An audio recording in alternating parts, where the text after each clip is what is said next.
everyone.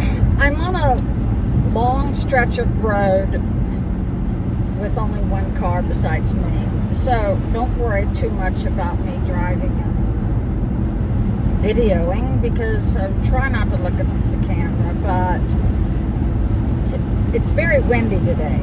This car is like being blown around everywhere. But today we're going to talk about what Christmas was like as a child to me. I'm going to go back to the 60's and the 50's, okay? You did not buy stockings. You did not buy store-bought stockings. You got your dad's white work.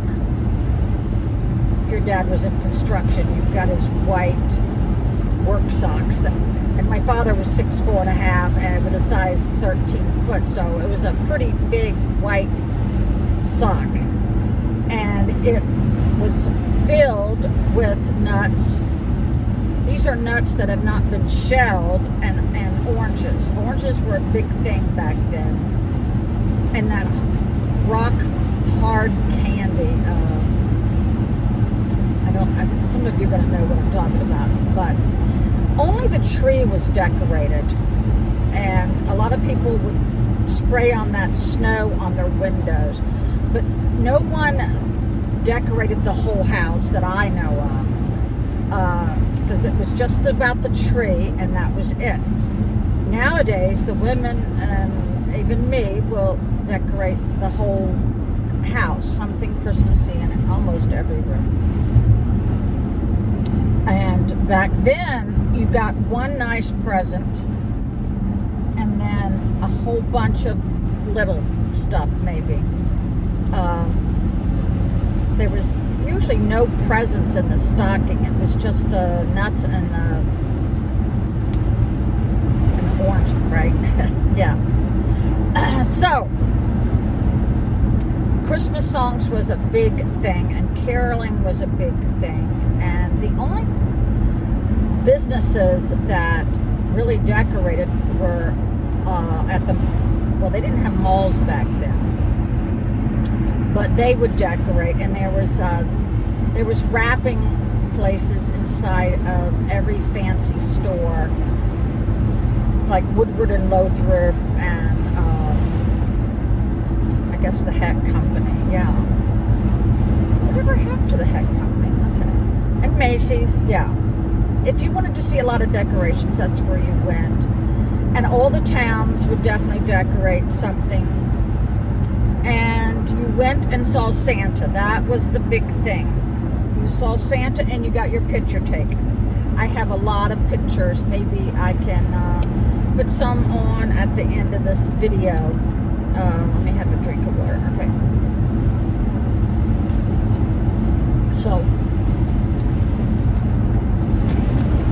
yeah, it was very lean. My parents had 5 children, so you usually got what you wanted, just one present. And this is a sad story, but my mother really never got Christmas money until Christmas Eve. She would go, because like I said, there was no malls back then. She would go to the drug fair. I think that's what you would call it. And what was ever left on the shelf, that's what she ended up buying. There wasn't much left. And I remember she bought me this god-awful, ugly old lady watch. And I was so disappointed. And I wish to this day that I had kept that ugly old watch. I made my mother return it and get me, I think, the money or something, but this is selfish stuff that children do. Don't be like me. Whatever your mother or father can get you, just take it gracefully and say thank you, because you have no idea what went into purchasing that. I know my mother probably did the best that, I know she did the best that she could, but yeah. And you always visited your grandmother. No matter how many miles, you went and visited your grandmother. I remember seeing one of my uncles. He had a whole back window full of presents for his mother. And she did pass. That was my maternal grandmother. I just remember thinking how cool it is, because he was single at the time, for a single man to go and wrap presents and then drive all the way to see his mother. I mean, that's what Christmas is all about, seeing your family. And food was the biggie. That's where all the money went. My family always had a turkey, a huge turkey and a huge ham. And this went on for 3 days. It was a 3-day extravaganza. You'd think I was Italian, right? No.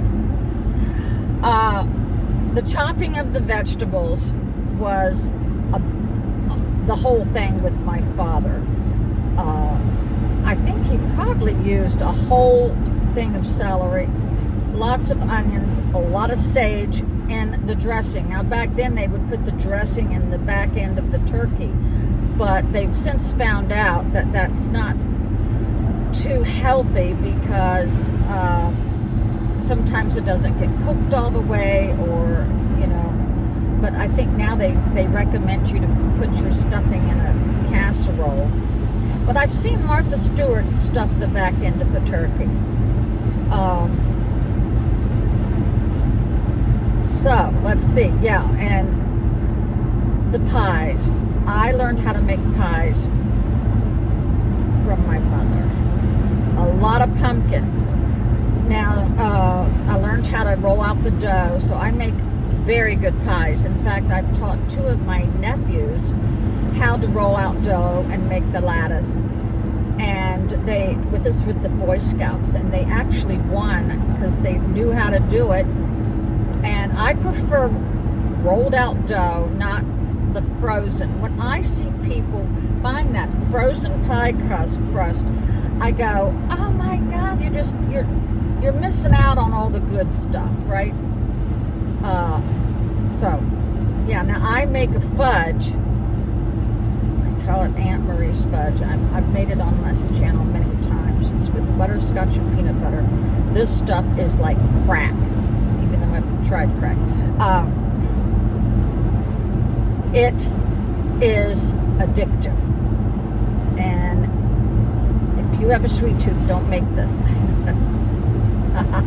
Do not make that recipe. But oh yeah, because you'll end up eating the whole day going thing. Now, I put black walnuts on top. I've never seen this recipe anywhere other than my own. I got it from my maternal grandmother, was a twin, and it was her twin sister who shared it with me. So back to Christmas.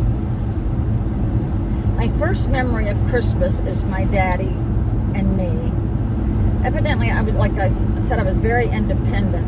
I think I was 4 or 5 years old, and we lived in Arlington, Virginia, and my father and I walked around the block and to pick up a Christmas tree, and he was such a huge guy, he just threw it over his back. I'll never forget that.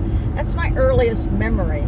Then my next memory was when I was about 7. My mother had my little brother at Christmas time on December 16th, and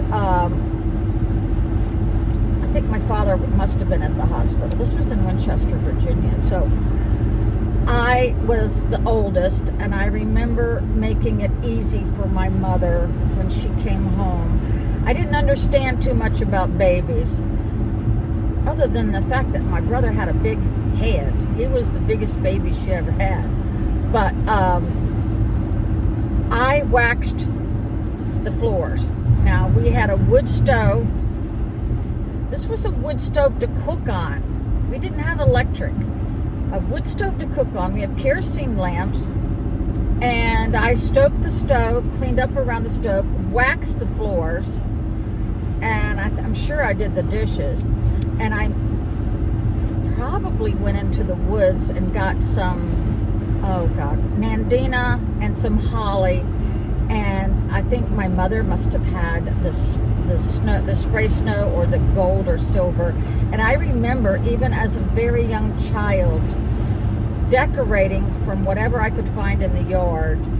That's when I knew that's what I loved, and I still love that to this day. I used to make wreaths for everybody. This is when silk flowers were like a really big thing. No, I shouldn't say silk, dried flowers. But when my mother came home from the hospital, she was just so delighted that I did all that for her. I probably decorated the tree too. I don't know. But that was a special Christmas. I got a Susie Smart doll. Now, she talked, and she had a school desk and a chalkboard, and now Susie Smart is legless and armless, and for some reason my ex still got her. I don't know why he's keeping her. But one Christmas, my daughter did the most wonderful thing for me. She found Susie Smart on eBay when and she started bidding on it, and they were in a bidding war. It got up to $500, and this particular Susie Smart had the original box. That's what's so very important when you're keeping toys like that. They become much more valuable if you keep the box. Well, my daughter won the bid, $500, and it is probably, besides Elvis, my little miniature black and tan long-haired wiener dog, was the best present I ever got, besides the Susie Smart doll and the ugly old lady watch, which I wish I had not been mean. But sometimes children just do not realize that they are hurting their parents' feelings, you know. But like back then, a lot of men would go hunting for deer, and they would be gone for a week or two, you know. And that was a great big issue with my mother, because she never really got to see him too much, because he was always at work, you know. So those are some Christmas stories. The only one I could think of is when my brother and my ex, we all went hunting in the woods, because my parents owned a lot of land, and we all had a gun, and I realized that maybe my brother and my ex was a little reckless carrying a loaded gun. I made them take the bullet out of the gun, because we were going up and down hills, and I just knew that they were going to trip and shoot me in the back. I don't know. So, but they lost me real fast, and I'm sure they put the bullet back in the gun, because my father almost blew my ex-husband's thumb off because he was a little reckless. But yeah, I got lost in the woods, didn't know where I was, and so I shot off my gun. I shot off my gun because I knew they would come running thinking I got deer. I would never kill a deer anyway, okay? Never. But they all came running, so then I knew I wasn't lost anymore, right? That was, I thought, hilarious, but whatever. But one year, I had planted gourds, and I learned how to dry the gourds. It takes almost a year. You know, when the gourds are dry, when you can hear it, the seeds when you're shaking it, because you have to dry them out. And then I cut a round hole in it, and my daughter and I painted them, and we gave them to my mother as birdhouses. And I have a picture of her with the biggest smile on her face, because she loved things like that. Also, back when I was a young mother, money was hard to come by, and I remember buying cheap soap and putting decals on it, and then taking clear fingernail polish to seal the decal over it. And back then, wooden spoons, people would draw faces on wooden spoons and make them to little people. That was a big thing. But most Christmases, I always baked cookies, and in my family, if I sent a box of cookies to somebody's house, the first first one who get the box would hide it from everybody else and then make everybody mad. I have a nephew who did that. It was hilarious because people knew how special that box of cookies was. So yeah, because they call me the cookie lady, right? But yeah, I used to bake all of my presents. I still do, actually. So I hope you enjoyed this. Please subscribe. I'm trying to get to 100,000. Bye. Merry Christmas.